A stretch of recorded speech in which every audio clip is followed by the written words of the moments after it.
இன்னைக்கு நாம முழு பொட்டுக்கடலை சட்னி தான் செய்ய போறோம். ஸோ பாருங்க, முழு பொட்டுக்கடலை, தேங்காய், பச்சை மிளகாய், அப்புறம் பூண்டு இதெல்லாம் எடுத்து வச்சிருக்கோம். ஸோ இப்போ எடுத்து மிக்சியில் போட்டுடலாம். ஸோ பொட்டுக்கடலை சட்னிங்கிறது ரொம்ப ஃபேமஸ்ஸு தமிழ்நாட்டில். எப்பயுமே மார்னிங்கும் சரி, நைட்டும் சரி, நிறைய வீட்டில் இதுதான் யூஸ் பண்ணிட்டு இருப்பாங்க. அது மட்டும் இல்லாமல் கடையிலையும் இதுதான் எப்பயுமே இருக்கும், காலையிலையும் ராத்திரியும். ரொம்ப ஃபேமஸான டிஷ் சட்னி. அப்புறம் ரொம்ப ஈஸி செய்யறதுக்கும்.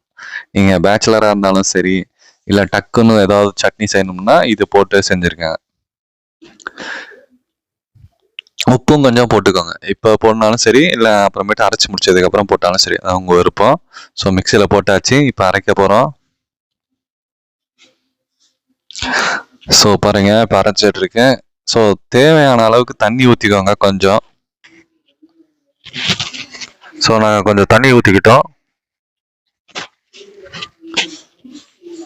ஸோ தேங்காய் சட்னி வந்து எப்பயுமே பார்த்தீங்கன்னா இட்லிக்கு நல்லா இருக்கும், தோசைக்கு நல்லா இருக்கும். நீங்கள் மோஸ்ட்லி எல்லா டிஷ்ஷுக்கும் இந்த மாதிரி டிஃபன் ஐட்டம் யூஸ் பண்ணிங்கன்னா ரொம்ப டேஸ்டாக இருக்கும் தேங்காய் சட்னி.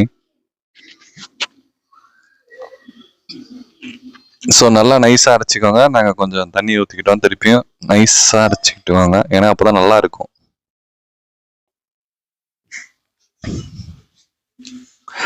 ஸோ தேங்காய் சட்னி அரைச்ச உடனே அப்படியே சாப்பிட்லாம், இல்லைன்னா வந்து தாளித்து அதில் ஊற்றிட்டு அப்புறமேட்டு கூட சாப்பிட்லாம். ஸோ நாம் இப்போ தாளிக்க போகிறோம். கெட்டி சட்னியாக செஞ்சுட்டு இப்போ வந்து தாளிக்கிறதுக்கு கடுகு, பார்த்தீங்கன்னா சிவப்பு மிளகா, கருவேப்பிலை இருக்குது, கருவேப்பிலை போட்டு இதுக்கப்புறம் தாளிச்சுட்டு அதை எடுத்து அப்படியே ஊற்றிடுறதான். இவ்வளோ ஈஸியான டிஷ்ஷு தாங்க பொட்டுக்கடலை சட்னி.